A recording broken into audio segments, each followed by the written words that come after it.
जी हाँ, सुनकर आपको या पढ़कर आपको हैरानी हो रही होगी कि बीजेपी की राहुल छोड़ रणनीति। जी, लेकिन है हकीकत यही, रणनीति कुछ यही बनाई जा रही है। छत्तीसगढ़ के दंगल की हम बात कर रहे हैं 5 के आंच में, और अब छत्तीसगढ़ में बीजेपी मीडिया सेल से जुड़े नेता राहुल गांधी पर बयानबाजी करने से बचते हुए नजर आ सकते हैं, क्योंकि पार्टी के प्रदेश प्रभारी ओम माथुर ने उन्हें एक बड़ी नसीहत दी है। ओम माथुर ने यह सलाह दे दी है कि राहुल गांधी को छोड़ दीजिए, सीएम और विधायकों को टारगेट करिए। उधर माथुर की इस नई रणनीति पर सीएम भूपेश बघेल ने कहा कि ओम माथुर दरअसल कंफ्यूजिया है।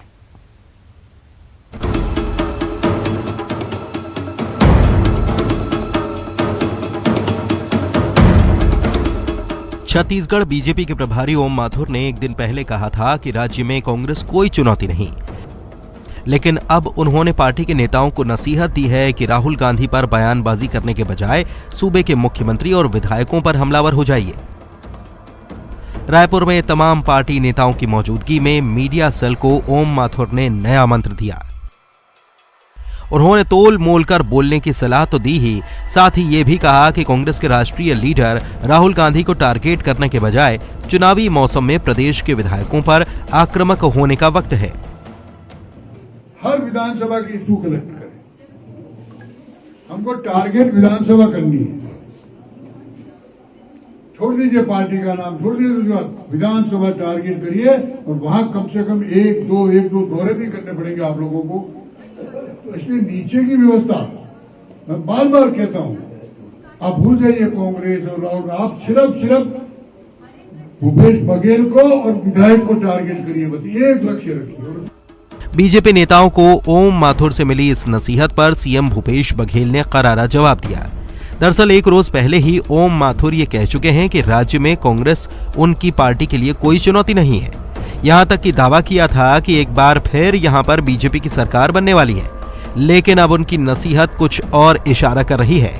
सीएम भूपेश बघेल ने इसे लेकर पलटवार किया और कहा ओम माथुर कंफ्यूज हैं। कोई चुनौती नहीं है, दूसरा युद्ध की तरह लड़ना है, तीसरा अब राहुल गांधी छोड़िए, अब केवल छत्तीसगढ़ में मतलब भूपेश बघेल, अमरजीत, टी.एस. सिंहदेव, ताम्रध्वज साहब, इनको टारगेट करना। तीनों सवाल का उत्तर ये है। पहली बात तो ये है कि ओम माथुर जी कंफ्यूज है। यदि तीनों बयान को देखेंगे तो ये स्पष्ट हो जाता है कंफ्यूज है। एक तरफ बोलते चुनौती नहीं, दूसरा बोलते युद्ध की तरह लड़ना है। तो जब चुनौती नहीं तो युद्ध की तरफ क्यों लड़ोगे? दरअसल राहुल गांधी की यात्रा को लेकर बीजेपी काफी हमलावर रही है। स्थानीय स्तर पर बीजेपी नेताओं में राहुल पर तंज कसने और बयानबाजी करने की होड़ रही है, लेकिन अब जब ओम माथुर ने राहुल पर बयानबाजी छोड़ने का फरमान जारी किया है, सीएम भूपेश बघेल का कहना है कि राहुल गांधी अब इनकी पहुंच से काफी आगे निकल चुके हैं, लिहाजा ऐसी नसीहत दी जा रही है। ये जो व्हाट्सएप यूनिवर्सिटी है ना, वो सख्ते में है कि बोलें क्या, और बोलते भी हैं तो उल्टा मुंह के खा रहे हैं। तो राहुल गांधी जी अब इनके पहुंच के बाहर हो गए हैं। अच्छा, माना जा रहा है कि ओम माथुर की नई रणनीति प्रदेश के चुनावी माहौल को लेकर है। राज्य में कांग्रेस को टक्कर देने के लिए पार्टी ने सीएम समेत सूबे के कांग्रेस नेताओं को टारगेट करने की तैयारी की है। शायद पार्टी को लगता है कि राहुल के बजाय सूबे की कांग्रेस सरकार के खिलाफ हमलावर रणनीति चुनावों के लिहाज से ज्यादा कारगर साबित होगी, लेकिन कांग्रेस को इसके पीछे बीजेपी का कंफ्यूजन नजर आ रहा है। देवव्रत भगत, न्यूज 18, रायपुर। और आइए इसी मुद्दे पर चर्चा करने के लिए रजनीश सिंह, बीजेपी के विधायक, हमारे साथ जुड़ चुके हैं। उनके पास चलते हैं, उनसे बातचीत करते हैं। रजनीश जी, आरोप लग रहा है, आरोप क्या, ये कहा जा रहा है कि आपकी पार्टी के प्रभारी जो हैं वो हो गए हैं कंफ्यूज। एक तरफ कहते हैं चुनौती नहीं है, दूसरी तरफ कहते हैं कि सीएम को टारगेट करिए, विधायकों को टारगेट करिए, राहुल गांधी को छोड़ दीजिए। कैसे चलेगा? क्योंकि अभी तक हम ये देखते आए हैं कि बीजेपी जब तब भी बात करती है, कोई नेता जब तब भी बात करता है, और कांग्रेस को जब निशाने पर लेना होता है तो राहुल गांधी सबसे प्राइमरी टारगेट होते हैं। अब फिर बात कैसे निकलेगी मंच से जब यही नाम नहीं लेना होगा? तो जी पुनीत जी नमस्कार, सभी व्यूअर्स को नमस्कार जी। उन्होंने जिस संदर्भ में माननीय ओम प्रकाश माथुर जी ने कहा है, पुनीत जी, यदि आप थोड़ा सा भी इसमें जो अभी देश के पिछले 2-3 महीनों में जो परिस्थितियां हैं, तो देखेंगे तो लगेगा कांग्रेस भूल चुकी है राहुल गांधी जी को। कहीं पर लगता है कि कांग्रेस राहुल गांधी जी को याद कर रही है। अभी 2 महत्वपूर्ण राज्यों में चुनाव, एक में हो गया है, एक में चल रहा है, कहीं दिख रहा है कांग्रेस अध्यक्ष का चुनाव हुआ, दूर रहेंगे, निष्पक्ष रहेंगे। तो ये 2 महीने में कांग्रेस ही जब भूल गई है, तो उसी बात को तो ओम प्रकाश जी ने कहा है, माथुर जी ने, कि हम क्यों कांग्रेस की और उनके नेताओं की चिंता करें।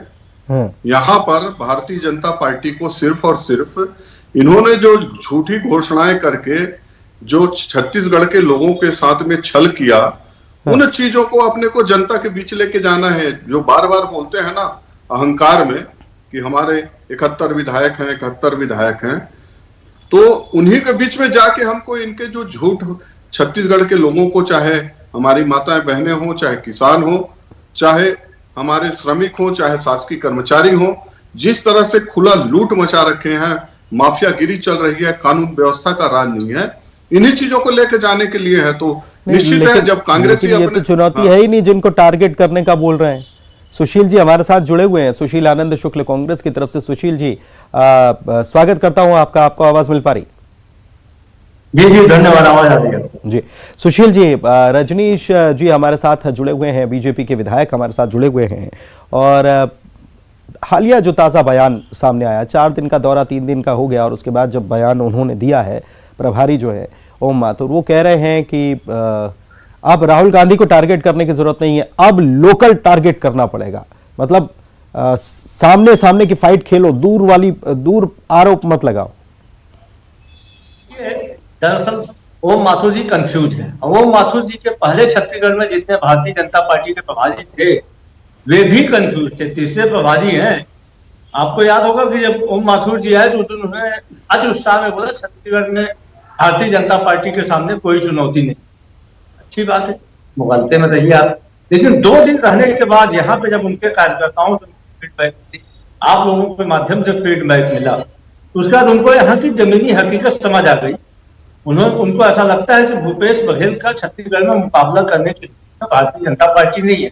इसीलिए वो अपने लोगों को बार ये बीर रस पिलाने की कोशिश कर रहे हैं कि आप भूपेश बघेल को टारगेट करें। आपको याद होगा इसके पहले पुरंदेश्वरी जी भी जब आई थी और उनके एक और प्रभारी आए थे, तो उन लोगों ने भी यही कहा था कि हमारे लिए सबसे बड़ी चुनौती है कि छत्तीसगढ़ का मुख्यमंत्री।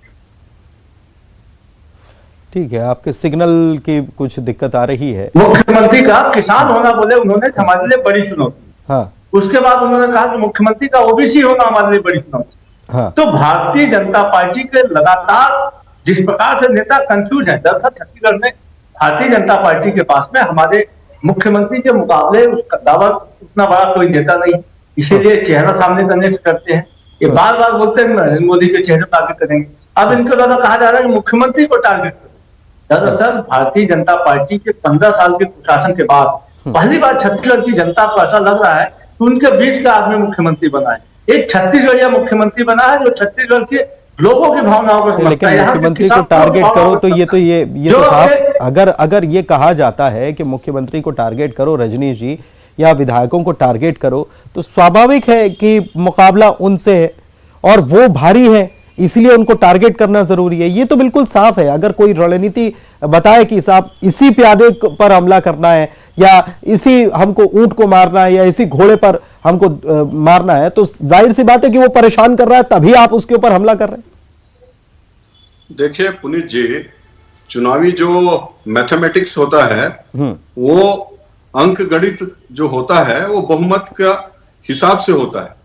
तो निश्चित ही जब चुनाव में हम जाएंगे और तैयारी करेंगे, तो वो गणित जो अपने पक्ष में लाने के लिए किनको टारगेट करना पड़ेगा, इस सरकार को टारगेट करना पड़ेगा। और उसी चीज को तो बोल रहे हैं ना कि जो छत्तीसगढ़ के लोगों के साथ ये झूठ फरेब किए हैं, आत्ममुक्त हैं, घमंड से चूर हैं और इस तरह से बातें कर रहे हैं, तो इसीलिए हम बोल रहे हैं, माननीय हमारे प्रभारी जी ने कहा है कि इन सरकार के कमियों को लेके जाइए। कहीं कुछ नहीं किए हैं, किसी भी विषय में खड़े नहीं उतर पाए। 4 साल लगभग हो गया, अब उल्टी गिनती शुरू हो गई। 4 महीने बाद इनके पास कुछ काम नहीं है बताने के लिए, तो इन चीजों को करेंगे। उसमें चुनौती क्या है? हर चुनाव चुनौती होता है, लेकिन कांग्रेस चुनौती नहीं है।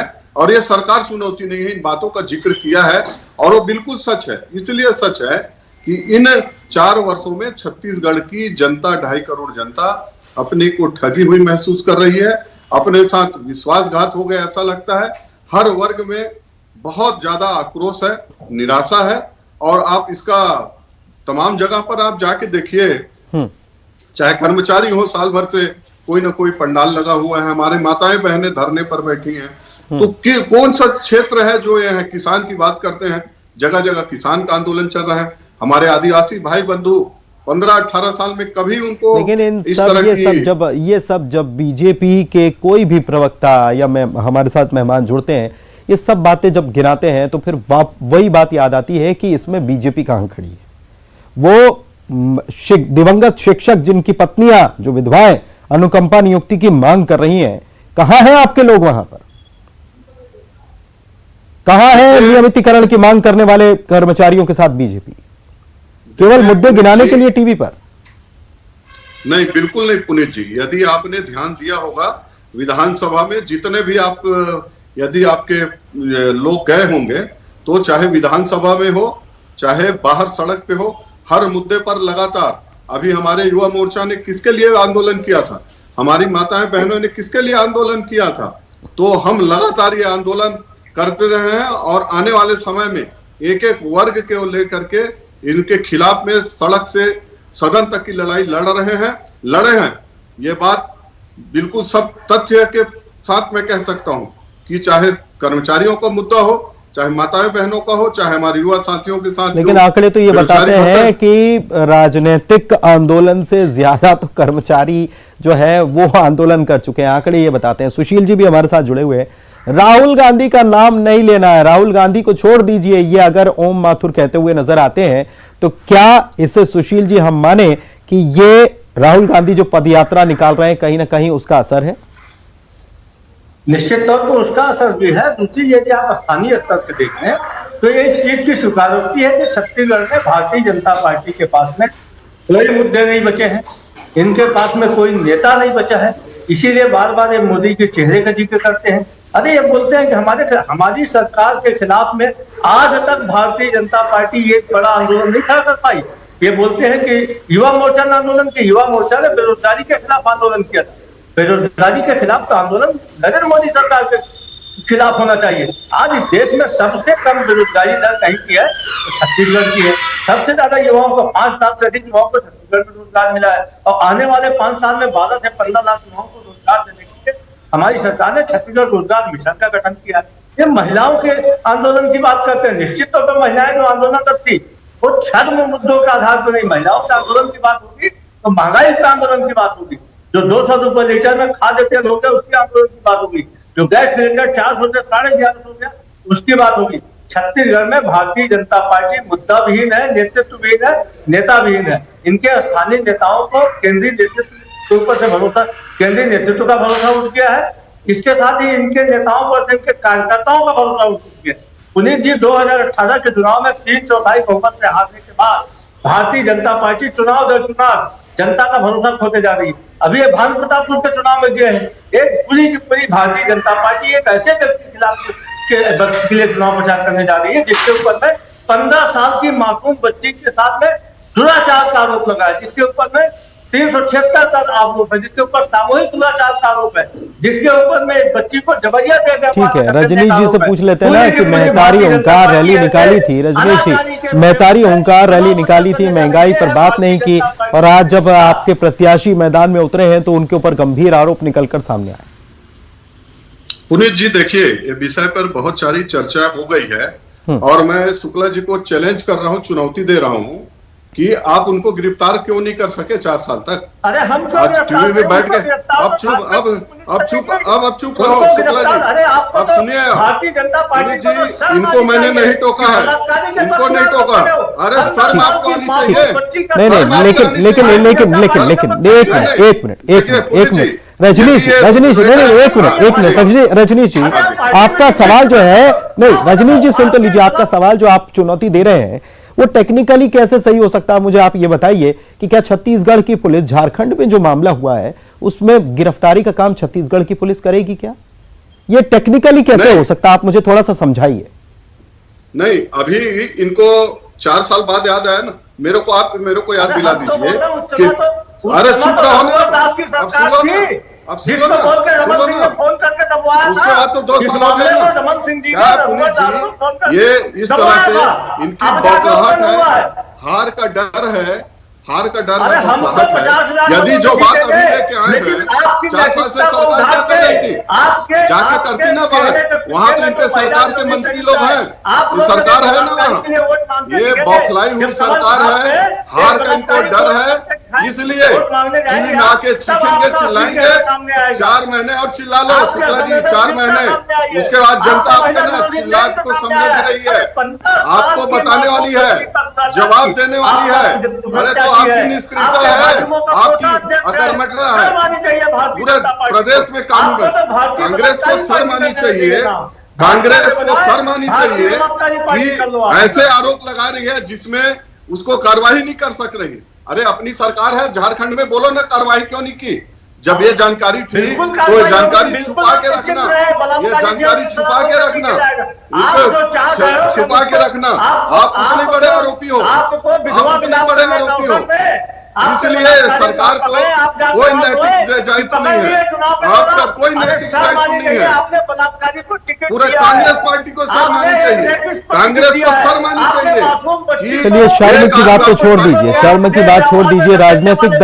राजनीति में शर्म के लिए कोई स्थान रहा है क्या भला? राजनीति में शर्म के लिए कोई स्थान रहा ही नहीं, कभी भी नहीं रहा है। ये तो आप दोनों इत्तेफाक रखेंगे। जिन शब्दों का इस्तेमाल वो करेंगे वो खुद कर लें, अभी वो खुद इतना नहीं। आज हम बात कर रहे हैं, देखिए वो भानु प्रतापपुर की बात बहुत हो गई है सुशील जी, भानु प्रतापपुर की बात तो बहुत हो गई है। आज हम बात कर रहे हैं ओम माथुर साहब की, और ओम माथुर अगर ये कहते हैं कि राहुल गांधी वगैरह छोड़िए, वगैरह भी उन्होंने जोड़ा है, तो मुझे ये बताइए रजनीश जी कि राहुल गांधी की पदयात्रा का क्या असर बीजेपी पर होने लगा है कि राहुल गांधी को अभी हम उनका जिक्र नहीं करेंगे, वरना जिसको कहते हैं कि बैकफायर वो हो जाने वाला है, ऐसा तो नहीं कहीं? पुनीत जी, मैंने पहले ही कहा, पहले आपने कहा कि भानु प्रतापपुर का जिक्र नहीं करना है, इनको थोड़ा समझा दीजिए कि विषय में रहे, नहीं तो हमारे पास बहुत। अब रही राहुल की बात, राहुल जी की बात, तो राहुल जी की बात, कांग्रेस कांग्रेस कहीं काम दे रही है क्या? जब कांग्रेस सुन लेंगे सुशील जी, सुन लेंगे पहले, सुशील जी सुनेंगे पहले, सुशील जी सुनते हैं पहले, सुशील जी समग्र रूप से चर्चा करेंगे, सुन लेते हैं पहले, समग्र रूप से चर्चा करेंगे, सुन लेते हैं पहले रजनीश जी को। हाँ रजनीश जी बोलिए। क्या है पुनीत जी, इनके पास कोई जवाब नहीं है, चीखेंगे, चिल्लाएंगे, विषय को भटकाएंगे, लेकिन हम लोग, मैं बोल रहा हूं ना कि राहुल जी का नाम हम क्यों लो, जब कांग्रेस भूल चुकी है, कांग्रेस उनको याद नहीं कर रही है, तो करे ना। अरे देखना तो कौन चेहरा है, देखने ना चेहरा, पहले अपना चेहरा करो, अरे अपना चेहरा करो ना, अरे अपना चेहरा घोषित करो। चलिए ठीक है, चलिए ठीक है। कुल मिलाकर ओम माथुर का दौरा जो है वो 4 दिनों का था, 3 दिनों का हो गया। तीसरे दिन उन्होंने नसीहत दी कि राहुल गांधी को टारगेट करना छोड़िए, स्थानीय नेताओं पर फोकस करिए। अपने ही पार्टी के नेताओं को वो सीख देते हुए नजर आए। तो सीख के मायने क्या है, ये आप और हम दर्शक बखूबी समझते हैं। बहुत शुक्रिया आप दोनों मेहमानों का आज चर्चा में शामिल होने के लिए। समय यहीं तक की इजाजत दे रहा है, दीजिए इजाजत, नमस्कार।